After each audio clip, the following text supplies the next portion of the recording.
America చరిత్రపరంగా మనం చూసుకున్నా రాజకీయంగా ఆర్థికంగా బలమైన దేశం అనడంలో ఎటువంటి సందేహం లేదు. అంతేకాకుండా అమెరికా బలమైన అంతర్జాతీయ సంబంధాలు కూడా వివిధ దేశాలతో కలిగి ఉంది. ప్రపంచంలో ఏ దేశంలోనైనా అమెరికా గురించి అడిగినట్లయితే అమెరికా దేశం అనేది బలమైన దేశం అని అందరూ చెప్తూ ఉంటారు. అయితే భవిష్యత్తులో మనం చూసుకున్నట్లయితే అమెరికాకు అన్ని దేశాలు భయపడతాయా, అన్ని దేశాలు అమెరికా దగ్గర తలవంచి బతకాల్సిందేనా అనే సందేహం అయితే చాలా మందిలోనైతే ఉంది.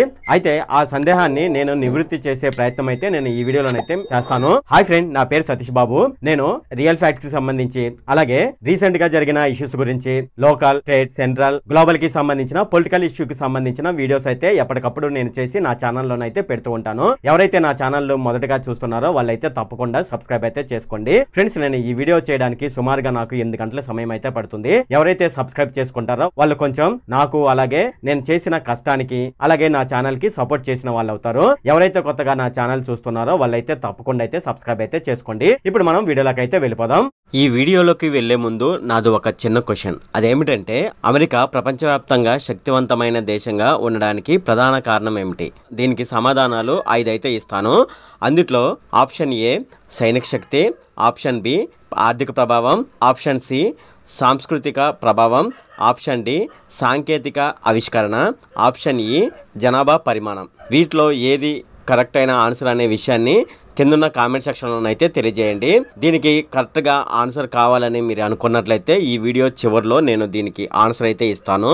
అప్పటి వరకు వెయిట్ చేయండి. ప్రపంచ దేశాల్లో మనం చూసుకున్నట్లయితే అమెరికా యొక్క ప్రాధాన్యత అలాగే అమెరికా యొక్క ప్రభావం అనేది చాలా ఎక్కువగా ఉంటుంది. రెండో ప్రపంచ యుద్ధం తర్వాత అమెరికా ఆర్థికంగా, సైనికంగా మరియు సాంస్కృతిక శక్తిగా ఉద్భవించింది. మన దేశం గాని లేదంటే వివిధ ఏదైనా దేశాలు గాని మనం చూసుకున్నట్లయితే ఏదైనా కరెన్సీ మార్పిడి ఆ దేశం నుండి మన దేశానికి జరపాలంటే కంపల్సరిగా వాళ్ళు కరెన్సీని డాలర్స్ రూపంలోనే అడుగుతారు. అంటే ఇక్కడ డాలర్ అనేది అమెరికాకి సంబంధించింది కాబట్టి ఈ డాలర్ అనేది ప్రపంచ వాణిజ్యంలో ప్రధానమైన కరెన్సీగా మారిపోయింది. అలాగే అమెరికా సైన్యం వివిధ దేశాల్లో స్థావరాలను ఏర్పాటు చేసింది. హాలీవుడ్, టెక్ కంపెనీలు సైతం అమెరికాలో ప్రపంచవ్యాప్తంగా ప్రభావం చూపుతాయి. ఈ కారణాల వల్లే ప్రపంచ దేశాలు అన్ని కూడా అమెరికాతో సంబంధాలు అయితే కలిగి ఉంటాయి. లేదంటే మిత్ర దేశాలుగానైనా సరే అవి ఉంటాయి. ఇలా ఉండడం వల్ల తాము ఆర్థికంగా, భద్రతా పరంగా చూసుకున్నట్లయితే తమకు మేలు కలుగుతుందని ఆ దేశాలు అయితే భావిస్తాయి. ఉదాహరణకు మనం చూసుకున్నట్లయితే నాటో వంటి సైనిక కూటములు అమెరికా నాయకత్వంలో ఆర్థిక సంస్థలైనటువంటి IMF మరియు వరల్డ్ బ్యాంక్ ద్వారా అనేక దేశాలు అమెరికాను అయితే ప్రభావితం చేస్తుంది. అయితే అమెరికా దేశం అంటే భవిష్యత్తులో వివిధ దేశాలకు భయం ఉంటుందని ఇంతకు ముందు అనుకున్నాం కదా. అయితే దాని గురించి అయితే ఇప్పుడైతే చూద్దాము. కాకపోతే ఇక్కడ భయం అనే పదం వాడడం అనేది సరైన పదం కాకపోవచ్చు. ప్రపంచంలోని అనేక దేశాలు అమెరికాతో సహకరిస్తాయి. ఎందుకంటే ఆయా దేశాలు ఏమనుకుంటాయి అంటే తమకు అవసరం వచ్చినప్పుడు అమెరికా ఉపయోగపడుతుంది అనే ఉద్దేశంతో అవి అమెరికాతో సహకరిస్తూ ఉంటాయి. కానీ భయం వల్ల మాత్రమే అవి అలా సహకరిస్తున్నాయని చెప్పడం అనేది కరెక్ట్ అయిన విషయం కాదు. ఉదాహరణకు మన భారతదేశం చూసుకున్నట్లయితే అమెరికాతో బలమైన రక్షణ వాణిజ్య సంబంధాలు భారతదేశం అయితే కలిగి ఉంది. కానీ అదే సమయంలో మనం చూసుకున్నట్లయితే అమెరికా నుండి కాకుండా రష్యా నుండి S-400 వంటి క్షిపణి వ్యవస్థను భారతదేశం రష్యా నుండి కొనుగోలు చేసింది. కానీ మనం రష్యా నుండి ఈ క్షిపణి అనేది కొనుగోలు చేశాం కదా. అంటే అమెరికాకి వ్యతిరేకంగా అమెరికాను కాదనుకొని మనం రష్యా నుండి ఈ క్షిపణి అనేది కొనుగోలు చేశాం కదా. అయినప్పటికీ భారతదేశము తన స్వతంత్ర విధానాన్ని కొనసాగిస్తుందని దీన్ని బట్టి చెప్పవచ్చు. అలాగే చైనా మనం చూసుకున్నట్లయితే చైనా అనేది అమెరికాతో ఆర్థికంగా లోతైన సంబంధాలు కలిగి ఉంది. అయినప్పటికీ అది తన సొంత శక్తిని పెంచుకుంటుంది. బిల్ట్ అండ్ రోడ్ ఇనిషియేటివ్ వంటి ప్రాజెక్టుల ద్వారా ప్రపంచంలోనే తన ప్రభావాన్ని చైనా విస్తరిస్తుంది. ఇప్పుడు ప్రపంచంలోని అన్ని దేశాలు అమెరికాకు తలొగ్గుతాయా అనే ప్రశ్నకు సమాధానం చూద్దాము. ఇందులో ఏ మాత్రం నిజం లేదని చెప్పవచ్చు. రష్యా, చైనా, ఇరాన్, ఉత్తర కొరియా వంటి దేశాలు మనం చూసుకున్నట్లయితే అమెరికాపై సవాల్ అయితే విసురుతున్నాయి. రష్యా ఉక్రెయిన్ తో యుద్ధం చేస్తూ అమెరికా నేతృత్వంలో అంటే అమెరికా చెప్పిన విధంగా ఆంక్షలను అయితే ఎదుర్కొంటుంది. చైనా మనం చూసుకున్నట్లయితే తన సైనిక, ఆర్థిక శక్తిని ఉపయోగించి అమెరికాకే పోటీగా నిలుస్తుంది. ఇకపోతే దక్షిణ చైనా మనం చూసుకున్నట్లయితే సముద్రంలో తన అధికారాన్ని అయితే తన గుప్పిట్లో పెట్టుకుంది. పైన చెప్పినటువంటి దేశాలు మనం చూసుకున్నట్లయితే ఈ దేశాలు అమెరికా దగ్గర తలొగ్గుతున్నాయి అని చెప్పడం కంటే తమ సొంత ప్రయోజనాల కోసం అమెరికాతో నడవడానికి అవి ప్రయత్నిస్తున్నాయి అని చెప్పవచ్చు. అలాగే యూరోషియన్ యూనియన్ కూటములు కూడా అమెరికాతో సహకరిస్తూనే కొన్ని విషయాల్లో అంటే వాతావరణ మార్పు అలాగే వాణిజ్య నియమాల్లో చూసుకున్నట్లయితే అవి తమకు తాము స్వతంత్రంగా వ్యవహరిస్తున్నాయి. అయితే ఇది ఎంతకాలం ఇలా జరుగుతుందని ఒకసారి మనం క్వశ్చన్ వేసుకున్నట్లయితే ఇది ప్రపంచ దేశాల యొక్క శక్తుల సమతుల్యంపై ఆధారపడి ఉంది. గత శతాబ్దంలో మనం చూసుకున్నట్లయితే అమెరికా అనేది సూపర్ పవర్ గా నిలిచింది. కానీ ఇప్పుడు ప్రపంచ దేశాల ప్రపంచ బహుళ శక్తి కేంద్రాలుగా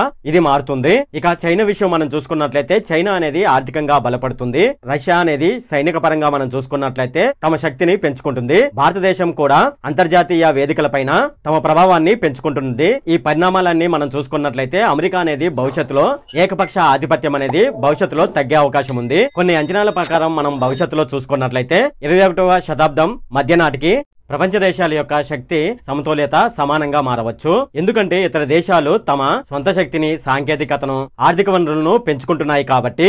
అయితే అమెరికా యొక్క ప్రభావం అనేది పూర్తిగా తొలగిపోతుంది అనేది చెప్పడం సరైన విషయం కాదు. అమెరికాకు ఆర్థిక వ్యవస్థ, సైనిక శక్తి మరియు సాంస్కృతిక ప్రభావం అనేది ఇంకా చాలా కాలం ప్రపంచంలో కొనసాగే అవకాశం అయితే ఉంది. కానీ ఇతర దేశాలు బలపడడం వల్ల అమెరికా యొక్క ప్రభావం అనేది ఆధిపత్యం కంటే సహకార రూపంగా మారే అవకాశం అయితే ఉంది. అంటే భవిష్యత్తులో ప్రపంచ దేశాల కంటే అమెరికా ప్రభావవంతమైన దేశంగా కాకుండా, ఆధిపత్య దేశంగా కాకుండా ప్రపంచ దేశాలకు సహకరించే దేశంగా మారవచ్చు. ఉదాహరణకు చెప్పాలంటే భారత్ లాంటి దేశాలతో అమెరికా అనేది స్నేహంగానే ఉంటుంది భవిష్యత్తులో. అలాగే భారతదేశం అనేది తమ స్వతంత్ర విదేశాంగ విధానాన్ని కొనసాగిస్తూనే ఉంటుంది. ఇక ఫైనల్ గా చెప్పబోయేది ఏంటంటే అన్ని దేశాలు భవిష్యత్తులో అమెరికాకు తలొగ్గి భయపడి బ్రతకడం అనేది జరగదు. చాలా దేశాలు మనం చూసుకున్నట్లయితే ఇప్పటికే తమ సొంత మార్గాలను అనుసరిస్తున్నాయి, అమెరికాతో సంబంధం లేకుండా, అలాగే అమెరికా యొక్క సపోర్ట్ లేకుండా. అయితే ఈ పరిస్థితి ఎక్కువ కాలం కొనసాగుతుందా లేదా అనేది చెప్పుకోవాలంటే ఇది ప్రపంచ దేశాల శక్తులపై ఆధారపడి ఉంటుంది. అలాగే రాబోయే దశాబ్దంలో అమెరికా యొక్క ఆధిపత్యం తగ్గి బహుళ శక్తి కేంద్రాలు ఉద్భవించే అవకాశం అయితే ఉంది. భవిష్యత్తులో దేశాలన్నీ అమెరికాపై ఆధారపడకుండా తమ స్వప్రయోజనాలపై ఆధారపడి నిర్ణయాలైతే తీసుకుంటాయి. భయం కంటే స్వప్రయోజనమే భవిష్యత్తులో ఆ దేశాలపై ప్రభావం అయితే చూపుతాయి.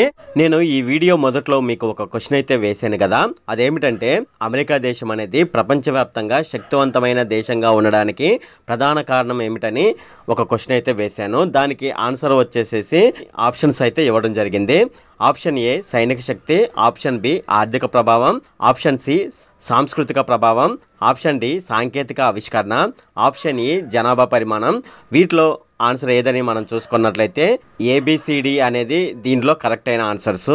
ఇది ఫ్రెండ్ ఈ వీడియో చివరి వరకు ఎవరైతే చూస్తున్నారో వాళ్ళైతే జై హింద్ అని టైప్ చేయండి. అలాగే ఈ వీడియో కనుక మీకు నచ్చినట్లయితే ఇక్కడ కింద ఉన్న రెడ్ కలర్ సబ్స్క్రైబ్ బటన్ మీద అయితే ప్రెస్ చేయండి. అలాగే ఈ వీడియోని మీ ఫ్రెండ్స్ అండ్ ఫ్యామిలీ మెంబర్స్ కి అయితే షేర్ చేయండి. అలాగే ఈ వీడియో సంబంధించి ఏమైనా కామెంట్లోని అనుకోండి, నాకు తప్పనిసరిగా కింద ఉన్న కామెంట్ సెక్షన్ లో అయితే తెలియజేయండి. ఈ వీడియో అంతే friend. Okay, thank you friend.